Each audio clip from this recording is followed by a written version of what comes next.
संत चोखामेळा हे वारकरी संप्रदायातील संत कवी म्हणून प्रसिद्ध होते. त्यांचा जन्म विदर्भातील बुलढाणा जिल्ह्यातील देऊळगाव राजा या तालुक्यातील मेहुण राजा येथे झाला होता. दिवस होता वैशाख कृष्ण पंचमी इसवी सन 1338. चोखामेळा मंगळवेढा येथे राहत होते. त्यांना लोक प्रेमाने चोखोबा असेही म्हणत.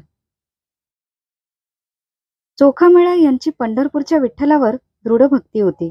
त्यामुळे पंढरपूरचे विठ्ठल मंदिर हे त्यांच्या जीवनाचे आणि आध्यात्मिक साधनांचे केंद्रबिंदू होते.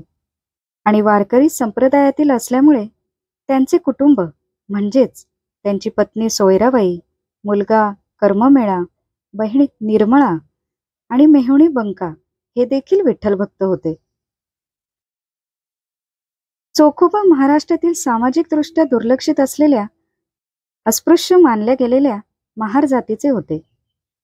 त्यामुळे त्यांना मंदिरात प्रवेश दिला जात नसे. मग काय, मंदिराच्या बाहेर उभे राहून पत्रावळीतील उष्टे खरकटे खाऊन ते तिथेच उभे राहायचे आणि पांडुरंगाचे नाव घ्यायचे आणि म्हणायचे, जोहार मायबाप जोहार, तुमच्या महाराचा मी महार. बहु भुकेला झालो, तुमच्या उष्ट्यासाठी आलो. बहु केली आसे, तुमच्या दासांचा मी दास. चोखा म्हणे पाटी, आणली तुमच्या उष्ट्यासाठी. एकदा चोखामेळा पंढरपूरला गेले असता तेथे त्यांनी प्रसिद्ध संत कवी नामदेव यांचे कीर्तन ऐकले. त्यांच्या शिकवणीने ते प्रभावित झाले. कीर्तन झाल्यावर चोखोबा नामदेवांना भेटले. संत नामदेवांनी त्यांच्या हाती वारकरी धर्माची पताका दिली. ती चोखोबांनी अगदी उत्तमपणे सांभाळली. त्यांनी वारकरी परंपरेतील आध्यात्मिक समानता समजावून सांगितली.